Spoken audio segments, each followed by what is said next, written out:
Here we go. I am Jeremy Beland, and this is the REI Freedom Podcast live today in our REI Freedom Off Market Facebook group. But you will see this on all platforms. And today we have a great episode for you. How do you go from small assignment fees to one deal worth $85,000 that changes everything? Huh? How do you do that? How do you go from small assignment fees to one deal at $85,000 that changes everything? Tonight, I'm sitting down with a young couple who are in just their second year of business, um, and they've already pulled off a life changing wholesale deal. This was an $85,000 deal. One deal. It's not a fluke. It's not just luck, guys. I promise. They've been in our coaching program for about 4 months now, and while they weren't necessarily struggling when they joined, they also hadn't had a deal like this quite yet. Since enrolling, though, they have built serious momentum, locked up multiple contracts, and talk about stacking wins every month. These guys are freaking crushing it right now.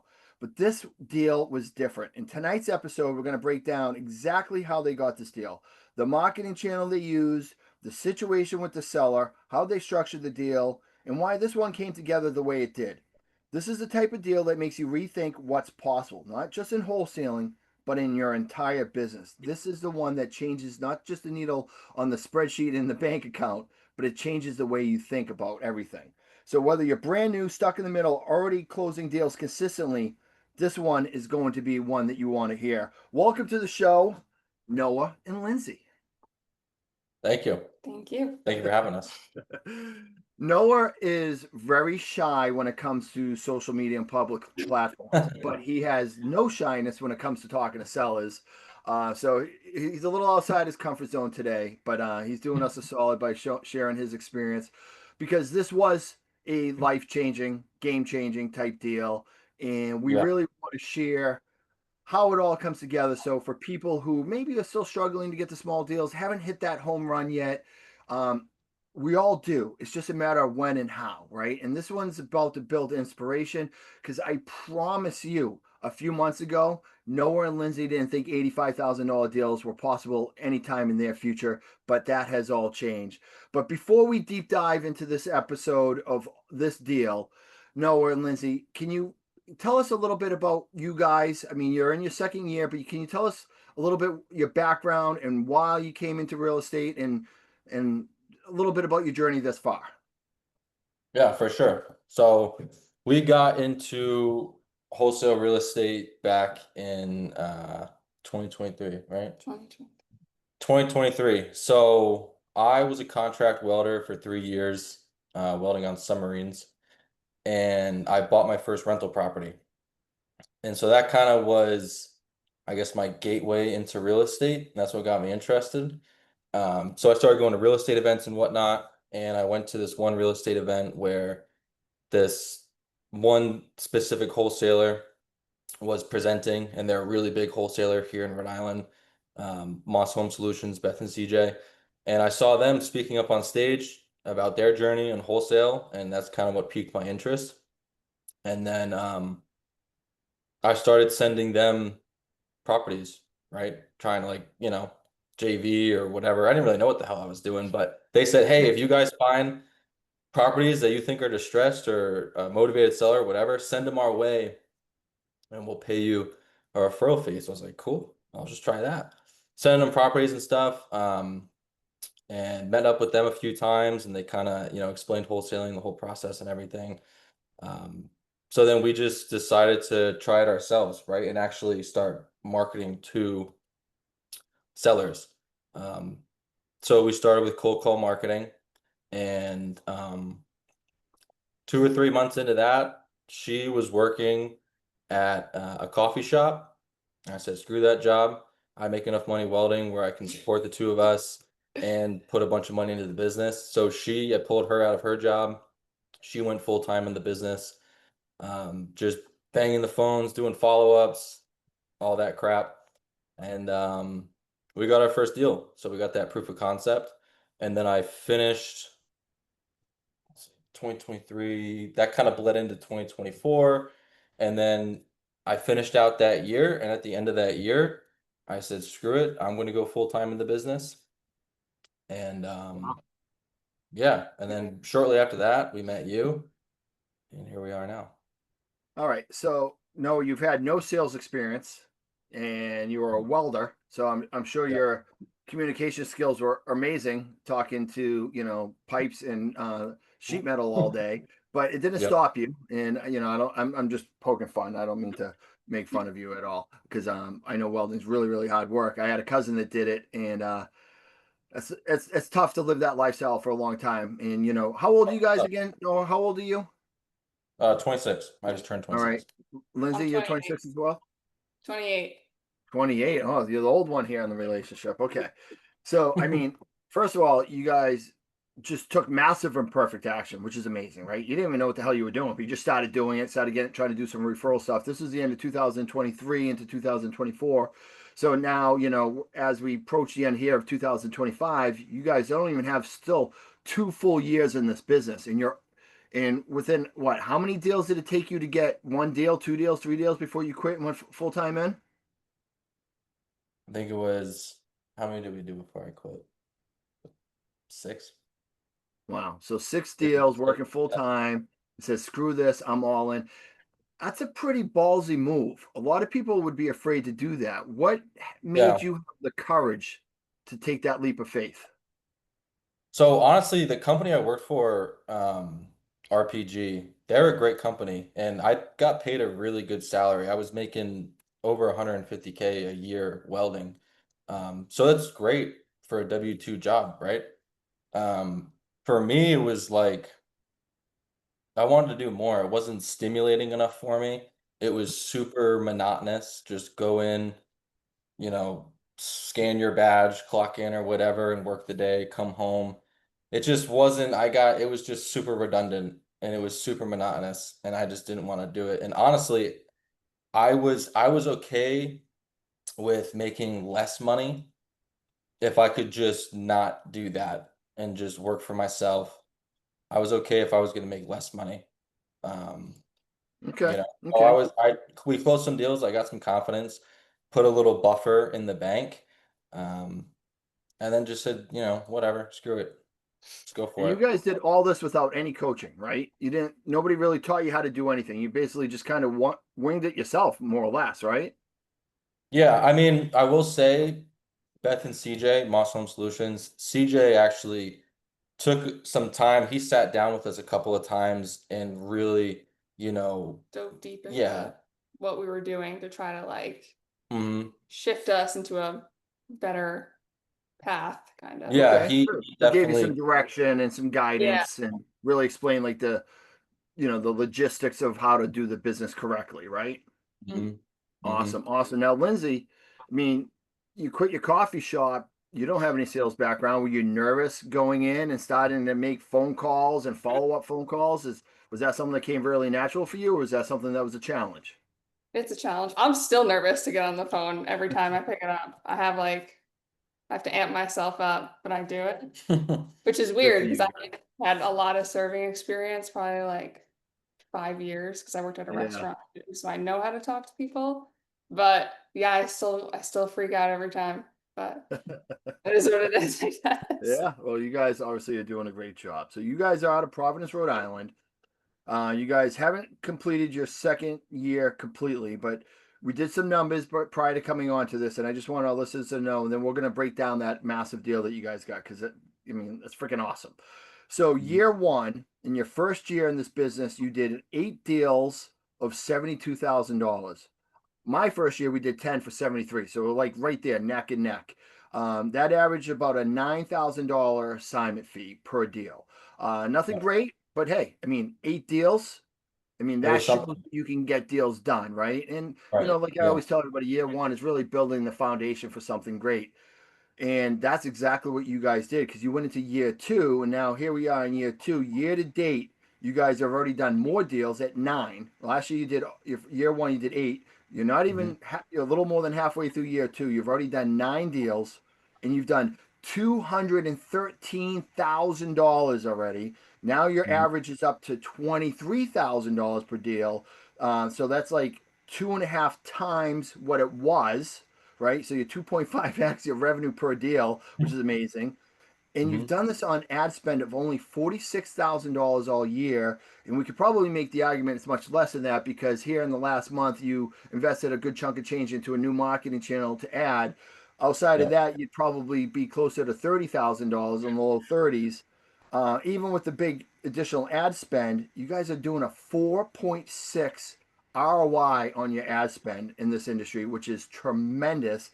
And if it wasn't for that recent, purchase for the new marketing spend, you could probably make the argument that you guys are well over 5x return on your investment, which shows me a couple different things. One, you guys are running a lean business. Two, you guys are getting deals at a great discount. And three, you guys are learning how to sell these deals at top dollar, which is evident from today's episode of this one deal. Amazing. So before we get into your deal, what do you think is the big difference between year one and year two, in your personal opinion? Um, well, I guess knowledge and like reps. Just more reps, right? That's all it is actually being putting yourself in front of more people just to talk to them, just to get better, right? Going on appointments that you probably know 90% chance it's not a deal, but going on it anyways just to get the reps. I'll go on any appointment, anything. I went on an appointment today that was like, nah, this guy's it's weird. It's probably not a deal. He's asking too much, doesn't really have any equity. I still went, right? Because I don't know, who knows, right? I love And it. if anything, you're just gonna get your reps, which is just gonna make you better. Yeah. So I think like over time, just getting more reps, it just makes you better. As far as like discipline and stuff, that hasn't changed. We're super disciplined people. I would get out of work and just do follow-ups all night. Get out of work, go on appointments. Leave work early, go on an appointment. Don't go into work just to go on an appointment. Towards like the last honestly, year of like 6 months or a year of welding, I was like just totally not being a good employee there. I was leaving work early to go on appointments. I mean, I was all in. Like I was really trying to make it happen. So that Yeah. same energy is still obviously applied. I Yeah. think the biggest difference is obviously getting, proper coaching is huge. Taking those things and actually implementing them, getting some kind of systems and processes in the works. But really, it's like for me, it's reps. Repetition just makes you better. I feel like the biggest change too is we've dialed in our marketing. So before it was like we were trying everything under the sun and just to see what worked, but not actually giving it enough time to hit. And it wasted a lot of money. Yeah. Yeah. Yeah. As we talk about often, marketing is one of the hottest things in this business, isn't it? Trying to figure out how to make Yeah. marketing work, right? There's a lot of different things. It ebbs and flows. It's very challenging. When did you guys join our coaching program? Was it March or April? Um, When February? Whenever when that, when did you do that yeah, in I don't Brockton? know. I yeah. think March. I think it was March, but I don't really know. So, It you hasn't been came in long. March. I remember the day we met, you guys just landed your biggest deal to date, which was a $20,000 assignment deal, right? You guys were Yep. pretty psyched. You guys at 20K. That was a big deal for you guys. I remember that. And then you decided to join our small group coaching program. Now, how many deals have you done since our program, and what has happened to that deal size on average going forward from there? I think we've done 7 since we've joined with you. 7, Yeah. 7. Amazing. Yeah, sounds right. And the deal size has gotten way bigger because we're actually properly dispoing these things. I mean, after we met with you and we're like, all right, let's work with Jeremy. The next deal was our record like highest deal. It was like 35 or $40,000. Um, that very next deal because we actually, did what you told us to do and it obviously worked, right? Yeah, right. Now, one more thing before we get into your deal, because I know I'm trying to keep everybody suspenseful on this, but you know, you guys have already started to have some success. You guys have been all in. You know, you guys have great discipline. You guys seem really like enthusiastic. Love what you do. Remind me of a lot of me and Shelly, just younger versions. Um, do you feel like this business is just all rainbows and unicorns? Do you ever have gut check moments? Do you have doubt? Do you have fear? Do Yeah. you just sleep at night thinking I have no worries in the world? What is your life like as a full-time business owner now? Well, I feel like I still wake up with anxiety every morning, just like so many things running through my head. When's our next deal gonna come? Stuff like that. Marketing spend and stuff like that. But yeah, I mean, it's not easy. It's a grind. It's definitely a grind. I mean, you have to get up every single day and go 110% every single day if you actually want to make something happen and actually put out good quality deals. There's a lot of fly-by-night people who just put out trash deals. Nobody buys them, and then those people burn out very quickly. But if you actually want to build a good business, a reputable brand, you have to really, you got to treat it like a business, and you really got to try and you got to put out good product. So Yeah. it's like it's not easy. It's hard for sure. Yeah, and that never changes.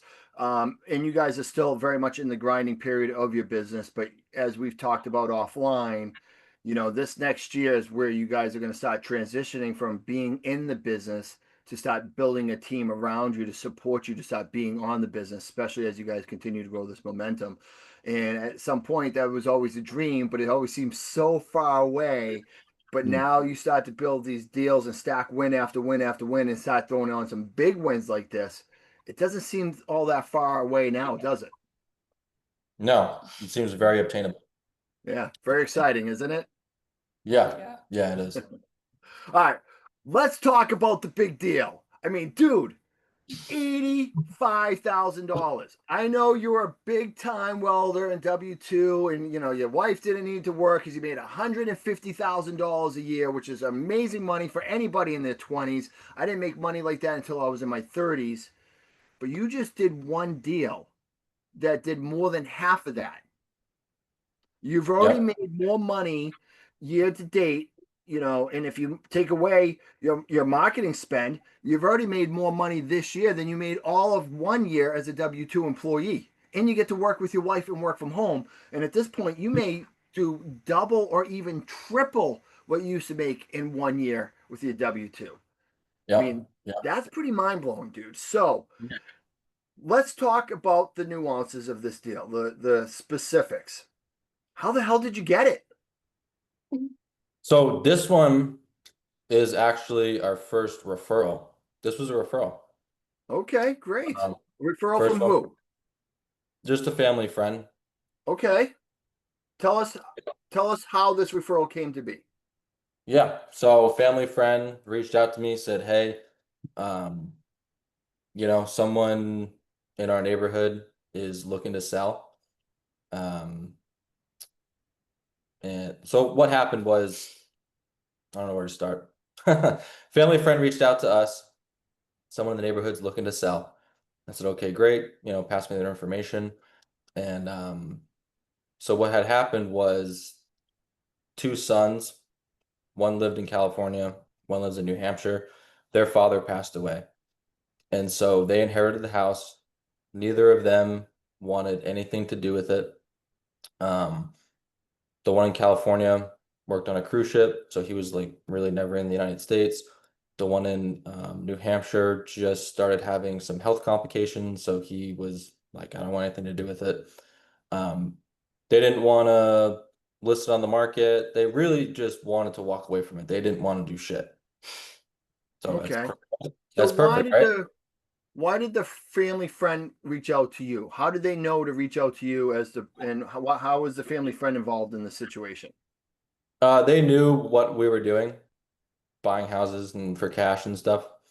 How? So Just because you have it on social media, you tell people about it, you quiet, you no, post. yeah, well, we tell people about it. Okay. Tell family, tell friends. Okay. Um, When we meet, So you know, usually. a lot of people who knew me when they heard that I quit welding, they were all like blown away and upset and why would you leave a job like that? Blah, blah, blah. And then I said, well, I'm doing this now, so kind of like that, people knew. Okay. So the family friend knows you're buying houses and then knows the people that own the brothers that own this house. Right. Mhm. And she said, is it he or she the family friend? Was she?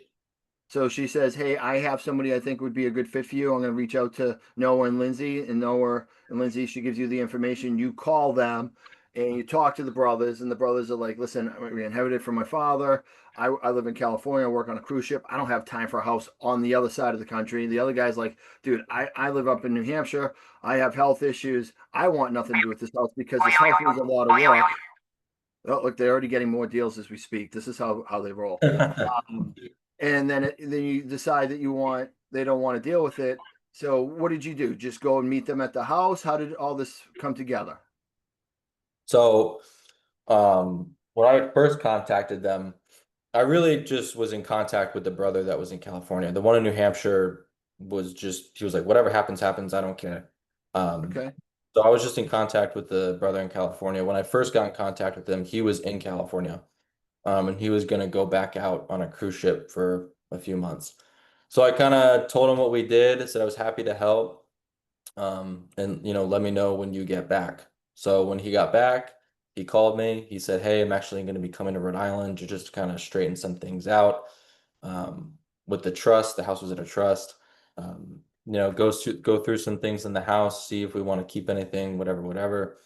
I said, "Great. Well, when you're in town, let me know, and I'll stop by the house and we can chat some more." So when he came back, he called me. I went over, we chat. Um, and I really explained what we did, how we could help, where we could provide value. Um, and he thought it was great, you know. Okay. All right. Did you lock up the deal right there on the spot? No, he wanted to speak to his brother. He had a friend that was gonna be staying in the house, so he wanted to talk to him. And I think it was a week or two after of him figuring out things, where he called me back and said, "All right, we're ready to go ahead and move forward." Okay. And what made him, you think, decide to go with you as opposed to listing it with a realtor or maybe even trying to find another house buyer or another cash buyer? Yeah, I pushed him hard to list it with a realtor, because the Why house would you do is that? I mean, that's going to prevent you from getting the deal if he goes with a realtor. I mean, that's pretty crazy stuff to do. That's scary. well, that commitment, right? Want that commitment. So the house is in a great area. Um, the ARV is super high. What is the So, ARV on that house? 800. Wow. So big price point. Yeah. So he really didn't want to listen with a realtor. He didn't want any headache at all. He wanted to take the simplest path, the path of least resistance. Even So if it meant less money.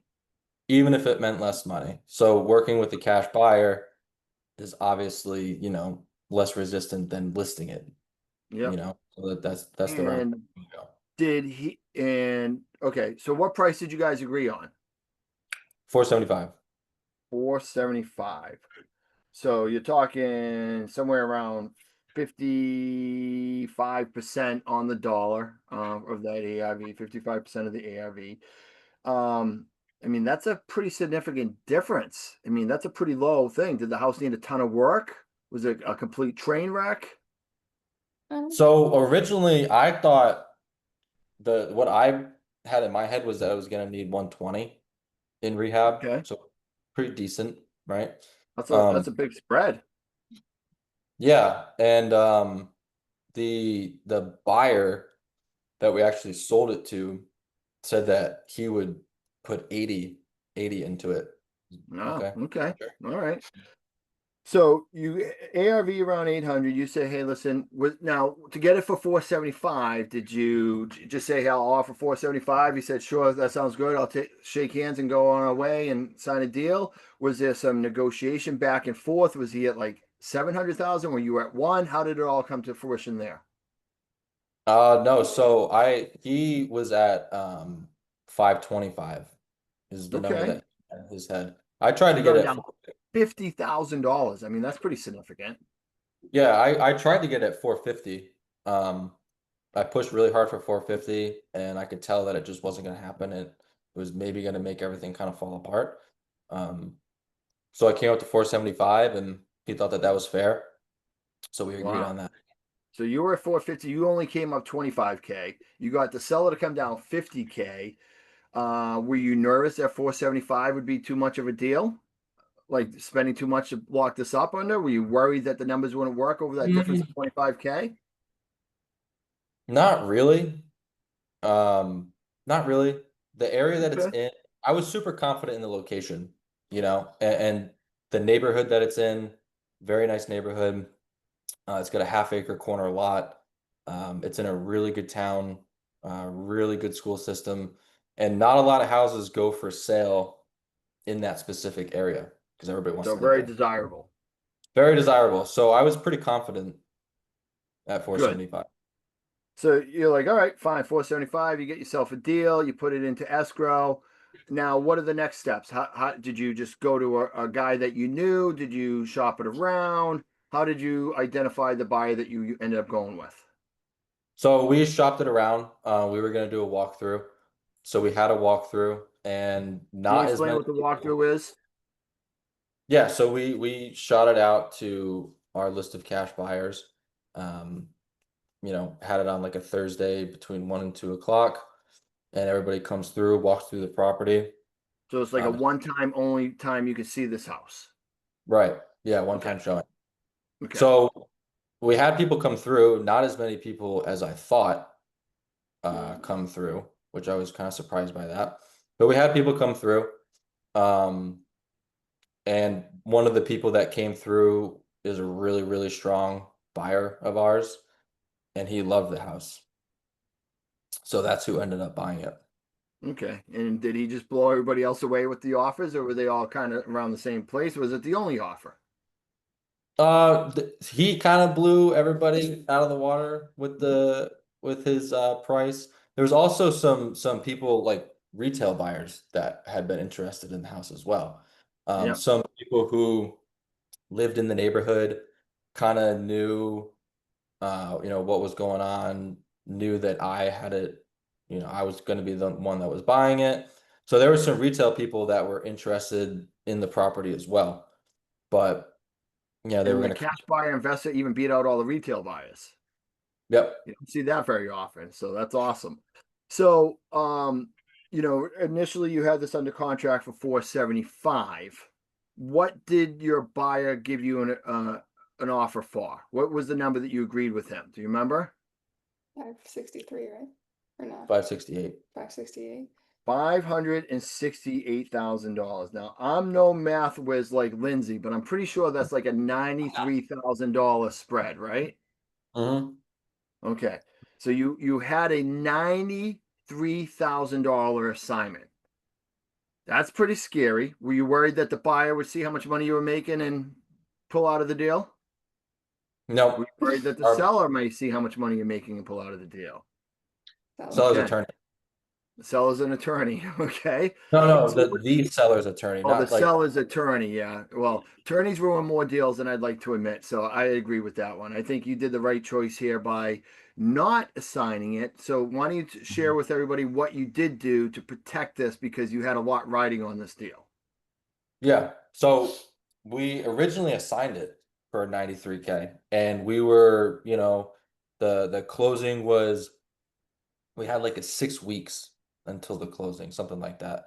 And we were like 3 weeks into just waiting to close. Property already signed, like good to go, just waiting to close. The attorney wanted a wet signature on the closing docs from the two brothers. The one on the cruise ship was out on a cruise, so we were waiting for him to come back. Um, so waiting on him to come back, and I don't know. I didn't know the attorney. I didn't know his attorney, and I didn't know what her reaction was going to be when she saw the HUD or whatever. Yeah. I didn't know if she was gonna kind of snark at it and say, hey, this is kind of, ridiculous. So I wanted to have more control over the deal. I wanted to feel more secure. So we decided we were gonna double close it. And that's when, we reached out to you and we had that conversation and you were like, yeah, double close it. Awesome. And how did you double close it? Because you guys just have some friends and family that funded this for you? How did it all come together? No, we reached out to our network and kind of explored around, see who could do this for us. And we found a guy who does double closings at 1% of the purchase price. So which seemed pretty good to me, $4,750 to like Yep. secure, your deal. That was like a no-brainer. All right. So so when it was all said and done though, you guys it was 93, but you looks like it was about $8,000 difference to double close it because you had to pay closing costs, right? You had to Yep. pay the seller side, you had to pay Right. both sides of those closing costs, and then your buyer paid both sides of that closing costs. So Mhm. basically you had to spend about basically 5 grand transactional funding and then another, 3-ish grand, 4 grand in closing costs, and that brought you down to $85,700 and change on this deal. Yep. Yep. Uh, That was crazy. you were you in sweating bullets until this thing closed? Yeah, I was like super eager to just get it closed and funded, you know? Dude, when we met, you just did a $20,000 deal, and here we are a few months later, and we have you on a podcast, and you just closed almost a $90,000 deal. You didn't have to clean it out, you didn't have to do any construction. Your investor may not even make $90,000 on flipping this house, right? You did nothing but basically build relationships in your neighborhood or your network where somebody gave this referral to you. You went out and built massive rapport with the brothers, and you told them list it, list it, list it. They said no, no, no, we want to go with you. You came to agreement with a price, and then it walked away when it's all said and done with almost $90,000. I mean, mind blowing. Most Yeah. people make that in a year. You made that in what, 6 weeks? Yeah. Yeah, it was crazy. Crazy, It's still crazy. crazy. That's more than you made all of last year in your first year in the business. Yeah. Yep. And that took you 8 deals, and you couldn't even get to set. You barely got to 70K. You did one deal, and you got 90. hmm It's amazing, amazing. So, where do you think? Where is your mindset now? Do you guys have belief that you got more deals like this in your future? Do you feel like this is a one and done? Where do you think your business is going to go from here, guys? Yeah, definitely not a one and done. Um, we have a deal right now in the same town, um, that got us at a lower price point than what we got this one at. ARV is a little bit less, but we're thinking this could be like the next, Pretty close to it. yeah, pretty close, large Wow. assignment. Wow, wow, wow. So, looking at this deal, do you guys feel like what was the biggest lesson you've learned on this deal? Um, that things can change like pretty quickly, you know. Um, Everything felt comfortable with an assignment, and then the thought kind of creeped up on me that it doesn't. So we had to switch gears quick. I had to contact my attorney, um, and she had to redo all of the paperwork. And I thought that's another thing is having a really good team in place. Our attorneys are like they're killers. They're so good. Our attorney Nicole at Balkan Title and Closing, she's like incredible. She's so responsive. Um, she's just great. So having a really good team is super, super important. We told her what we wanted to do. She said, "All right, great. Just, connect me with the lender and I'll take care of the rest." And that's exactly what she did. I really didn't have to do anything. She went back and forth with the lender. She made that the funds were, in escrow before we closed and this and that, which was great. I love it. Lindsay, what's your biggest takeaway from this life-changing deal? Um, I'm just ready to do it again. I know it's possible, so I feel like it just gives us more confidence, Yeah, which for sure, is for always good sure. in this business. That if you just You keep guys working, feel like your mindset has changed with what's what can be in this business at this point? Yeah, for sure. definitely. Yeah, I we love can it. see I what's love it. out there for sure. So you guys are got your $93,000 deal done. You guys have done $213,000 a year to date here in your second year. You guys are all in. You're building massive momentum here. Stacking wins under wins. You guys have how much already ready to close this month in July in the books? 3. 53,000. Amazing. Amazing. So what is the plan for you guys going forward? What are your goals here with your business? Definitely. Well, by the end of the year, I want to do 500,000 for sure. We'll definitely do that by the end of the year. Love it. And We you want know, someone to help out with acquisitions. yeah, we want to start building out a team. Love it. And the goal is to really take over Rhode Island. Okay. There's not a whole lot of competition in Rhode Island other than one person who's actually built out an actual business. But other than that, we're going to be the only other ones doing that. I love it. So from here, let me ask you this, and then we're gonna wrap up the podcast. Thinking about where you guys were, year one, getting these $9,000 deals, just getting started. Should I quit? Should I stay with my job? Should I get Lindsay to quit? Should I keep her staying in a job? If you're brand new and just starting out, right? Whether you haven't done a deal yet, you're still searching for your first deal, you've only done a few deals. Thinking back to where you were at that point, what is some advice you'd give to somebody in that spot in their career, knowing what you guys know now, not just from this deal, but just everything you've learned in, the year and a half since the beginning? Yeah. The biggest thing for me was I went through like a ton of self-doubt and disbelief. And am I doing this right? Is this just a waste of time? Is this even real? I think the biggest thing is, or at least what I used to tell myself, is that if I quit, I already know what my reality is. If I quit, I'm gonna have to go to work tomorrow and weld a bunch of bullshit. So that is what kept me going, was kind of like the unknown,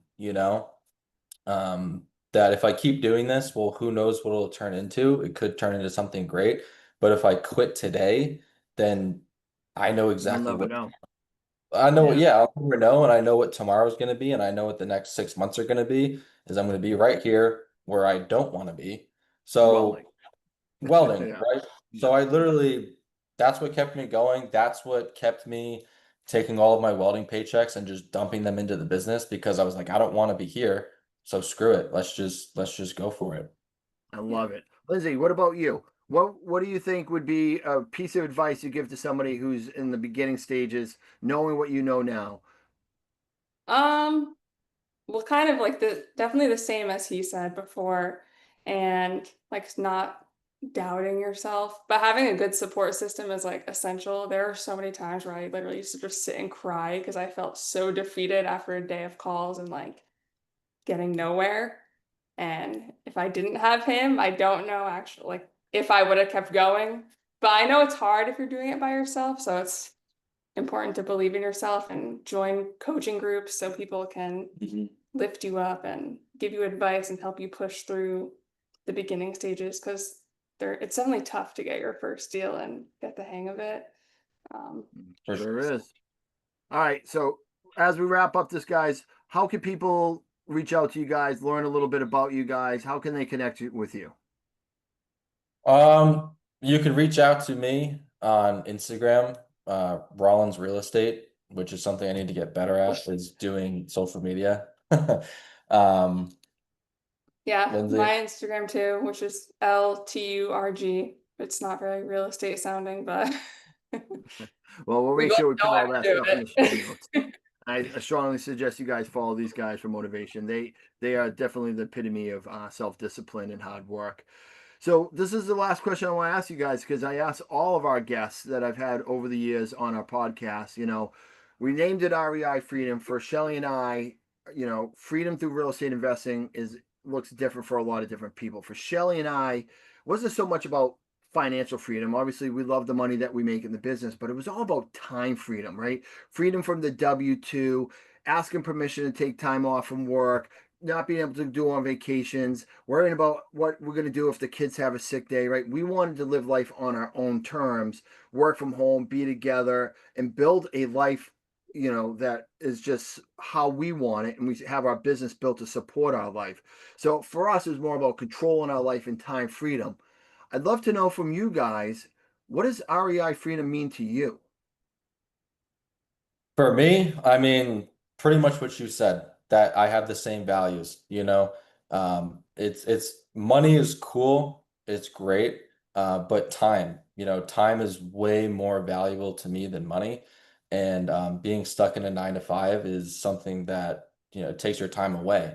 So trying to figure out a way to, replace that where you can, work for yourself, which a lot of people think that when they say, "Oh, I want to work for myself so I can set my own hours."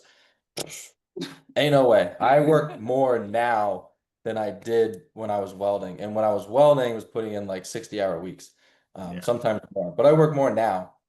But But this it's isn't forever. That will change but in it, the next year to two. Right, exactly. It's just in the beginning, you know. Yeah. So yeah, for me, it's a time thing. Um, it's funny. One of the things that was like a motivator, and it might sound stupid to some people, but when I was welding, I would weight train after work, and it sucked because I was like so tired. I'm like, Sure. oh, it Hard sucks, and work. I would rush at the gym because I'd want to get home to make calls and go on appointments and whatever. So in my head, I'm like, oh man, like I just want to train in the morning. I just want to get up at 4:30 in the morning, go to the gym, get it out of the way so that way I can work the rest of the day. And that right there was like something that was super important to me. Um, and I never thought that I would ever be able to do that, but And here you are. 4:30 in the morning, hit the gym. I love it. I love it. Yeah, funny. Shelly, one of the first things when she quit her job in a similar situation, her one of her biggest rewards was the fact that after working full time in an office, and we were a blended family, so she was like a divorced mom with 3 kids. She had to put all the kids into daycare, rush off to an office job and work like 9 hours and rush off to go get them. When she had the ability to start putting the kids on the school bus again and getting the kids off the school bus and work from home and have that ability to do that, it doesn't seem like anything financial, but for us, that was a huge motivating factor. Like this is a big win for us, and we need to keep moving forward. So in the early years when we were grinding it out like you, those are one of the wins that changed everything. Just like you getting up and going to the gym every day, and now being in control of your day rather than somebody else controlling the day for you. So I love that you shared all that, and big things to come, guys. And I really appreciate you guys being on today's episode. So thank you very much. Yeah, Thank you. absolutely. Thank you for having us. Guys, Lindsay and Noah out of Rhode Island are the real deal. I hope they inspire and motivate you. They inspire and motivate me. I mean, guys, they're still in their 20s and they're already doing this kind of stuff. So it goes to show you that, me, I started in my 40s. You can start in your 20s or anywhere in between. It's never too late and never too early to get started in your real estate world if that's what you have a passion with. And, if you guys want to learn more about our coaching program, which they mentioned, feel free to shoot me a message or you can book a strategy call with me here at REI Freedom. I mean, you're talking about these guys who probably 10, 15x whatever investment they did into our coaching program in the first few months. So they definitely got their money back and some, and they are going to continue to build on that ROI. These guys are awesome, and you guys are awesome for listening today. I know we're live in some of these platforms. I will make sure that we get into the comments and questions and reach out and get back to everybody. Until then, remember, guys, real estate is a tool to build the life of freedom that you want. And you got to work hard just like they do. It doesn't come easy. It's a simple business. But, if you work hard and put in the dedication, you too can build a life of freedom through real estate investing, just like Noah and Lindsay have and me and Shelly have. Until next time, guys, we'll see you then. Have a great week. Take care. Great job, guys. That was fun. Kyle, you can stop the live now. Done, boss. All right, good stuff. I don't know. I mean, you guys can go watch it on Facebook group and all that stuff. It'll be on YouTube soon and on our podcast. You know, when they put it all together, you guys got some people already mentioning stuff to you, or did you guys just lock them Some all people in? are texting us. Our buyers are tasting. Some of our Yeah. buyers. I guess they're watching. They must have been, yeah. That's awesome. Awesome. Well, good for you Fine. guys. We'll get you some promotional material so you can share it in your social media and stuff like that. And, you know, I really appreciate you guys coming on today. I'm really proud of both of you guys. You guys have done a tremendous job in a short amount of time. I love how coachable you are. You know, being coachable and having self-discipline and putting in the dedication and hard work, that's what yields results. That's the only reason why me and Shelly did it. We're just like you guys, just older, right? We get up, we put in the effort, we care about bettering our lives, bettering our health, working hard. You know, we still work hard, but the time commitment is going to get less. Yeah. You know, year 3 is when you start to have a legitimate business. So for now, you guys just continue to grind and bust your ass the rest of the year 2 here. Bank as much money as you can, make as much money as you can. And as we go into year 3, we can start talking together about building this team, bringing in a VA, bringing in an acquisition person, getting you out of the day to day in year 3 and more on growing the business. And that's going to change a lot. And I also have a private lender I'm going to connect you guys with that is, I talked to, he's going to do some lending with us as well, but he also wants to start doing some stuff in Rhode Island. I just connected him with Vin Rinaldi today. But you guys, I think he'll be a great fit because I want you guys to start thinking wholesales, double closes and stuff like that going forward. So, you know, you guys have obviously made some big money off the deals that you're doing, but we can't stay wholesale specific going forward. We're going to have to start taking down some wholesales. We want you guys to burr. I'd be a little hesitant still on the flips. Once you guys get an acquisition guy and get that sales spot up and running, that would be a good time to start dabbling in flips. But right now, where you guys are still doing everything, strongly recommend that you don't. Yep. Copy that. All right, guys. Tremendous job. Super proud of you. If you guys need anything from me, I'm always here. And then, yeah, I hope to see you guys down the road. Appreciate you guys very much. Enjoy the rest of your night. Thank you, Jeremy. Hey, guys.